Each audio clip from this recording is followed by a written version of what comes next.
প্রিয় বিএ 6 সেমিস্টারের ছাত্রছাত্রীরা, আজকে আমি যে বিষয় নিয়ে আলোচনা করব সেটি তোমরা থাম্বনেল দেখেই বুঝতে পেরেছো।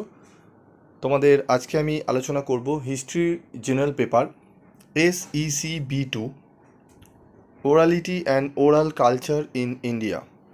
এই সাবজেক্টটি তোমাদের 80 নম্বরের পরীক্ষা হয়।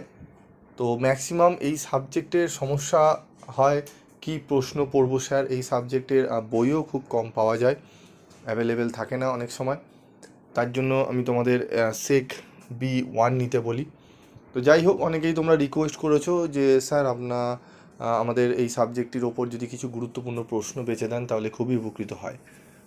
তো দুটি তোমাদের 50 নম্বরের প্রশ্ন বলবো, যে দুটি 50 নম্বরের প্রশ্ন পড়লে তোমরা 100% কোশ্চেন কমন পাবে, এবং 15 নম্বরে তোমাদের দুটি প্রশ্ন করতে হয়। আমি ইম্পর্টেন্ট 4 থেকে 5টা প্রশ্ন বলে দেবো, যে প্রশ্নগুলো করলে তোমরা প্রশ্ন কমন পেয়ে যাবে।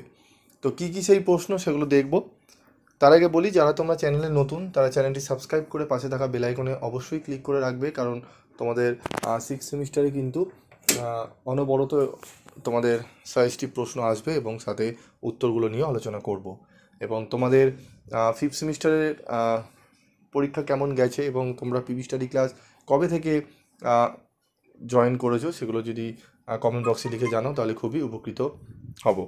তো দেখো, প্রথম গুরুত্বপূর্ণ প্রশ্নাবলী 50 নম্বরের প্রথম প্রশ্ন হচ্ছে, বাংলার বিভিন্ন এলাকার স্বাধীনতা সংগ্রামীদের প্রদত্ত সাক্ষাৎকার কিভাবে ভারতের স্বাধীনতা আন্দোলনের ইতিহাস রচনায় সহায়ক হয়েছে। এই সম্বন্ধে প্রবন্ধ লিখতে হবে একটি। এই প্রশ্নটি অত্যন্ত গুরুত্বপূর্ণ, প্রশ্নটি খুব ভালো করে করবে। আশা করি এই প্রশ্ন থেকে তোমরা প্রশ্নটি পরীক্ষার প্রশ্নপত্রে কমন পেয়ে যাবে। তার সাথে আরেকটি প্রশ্ন করে রাখবে তোমরা, তোমাদের সুশীল ধারা বা সতীশ সামন্তের মতো কিংবদন্তি স্বাধীনতা সংগ্রামীদের সাক্ষাৎকার 42-এর ভারত ছাড়ো আন্দোলনের ইতিহাস রচনায় কিভাবে সাহায্য করেছে। এই প্রশ্নটিও খুব গুরুত্বপূর্ণ প্রশ্ন রয়েছে। এই দুটি প্রশ্নই খুব ভালো করে তোমরা করে নেবে এবং ইংলিশ ক্যাপশন দেওয়া রয়েছে, তোমরা দেখে নেবে। ঠিক আছে, চলে আসবো এরপর 15 নম্বর প্রশ্ন। 15 নম্বর প্রশ্নগুলো দেখে নেবো আমরা এক এক করে। তো দেখো, 15 নম্বর প্রশ্নগুলো দেখে নেব। 15 নম্বর প্রশ্ন দেখো, ইতিহাস রচনার কোন কোন ক্ষেত্রে মৌখিক সূত্র ব্যবহারের সুযোগ আছে বলে তোমার মনে হয়। প্রশ্নটি দেখবে, তেভাগা আন্দোলনের মতো ঘটনার ইতিহাস নির্মাণে স্থানীয় মানুষের দেওয়া মৌখিক বিবরণীর গুরুত্ব কতখানি। পুরনো বাড়ি বা পথঘাটের ছবি কিভাবে একটি এলাকার বিবর্তনের ইতিহাস বুঝতে সাহায্য করে। মহিলাদের স্মৃতিকথা কিভাবে তাদের সময় আর জগৎকে তুলে ধরে। অতিবয়স্ক সাধারণ মানুষের মুখের কথাও কি করে ইতিহাস রচনার সহায়ক হতে পারে। 1960 বা 1970-এর দশকের সিনেমা থেকে কি তখনকার সমাজের ছবি উঠে আসতে পারে।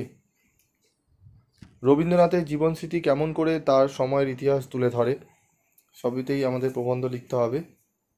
মৌখিক সূত্র ব্যবহার করে কোনো পুরনো মেলা বা অনুষ্ঠানের ছবি পাওয়া যেতে পারে বলে তোমার মনে হয়। এই সম্বন্ধে তোমরা প্রবন্ধ লেখো। তো এই প্রশ্নগুলো ভালো করে তোমরা রেডি করবে, বিশেষ করে স্টার মার্ক কোশ্চেনগুলো ভালো করে রেডি করবে। আশা করি এই 4টি স্টার মার্কের মধ্যে তোমরা একটি তো মিনিমাম পাবেই 15 নম্বরের প্রশ্ন, ঠিক আছে, এবং ওপরে দুটি 50 নম্বরের মধ্যে একটি পেয়ে যাবে। তো তোমাদের 65 নম্বরে কিন্তু অনায়াসে তোমরা পেয়ে যাবে। 65 নম্বর যদি ভালো করে তোমরা ঠিকঠাক করে করতে পারো তাহলে কিন্তু এখান থেকে তোমাদের কিন্তু 5 নম্বর চলে আসবে, ঠিক আছে। এবং আরও ভালো নাম্বার তুলতে গেলে অবশ্যই উত্তরের কোয়ালিটি এবং তার সাথে আরেকটি 15 কমন পেতে তোমাদের কিছু প্রশ্ন এক্সট্রা পড়তে হবে। তো আজকের মতো ভিডিওটি শেষ করব, দেখা হচ্ছে পরবর্তী ভিডিওতে। পরবর্তী ভিডিওতে আমি SEC-B1 নিয়ে আলোচনা করব। 1-এর গুরুত্বপূর্ণ প্রশ্নগুলো বলে দেবো, সেগুলো তোমরা করবে। তো আজকের মতো এটুকুই, দেখা হচ্ছে পরবর্তী ভিডিওতে। সকলে ভালো থেকো, সুস্থ থেকো।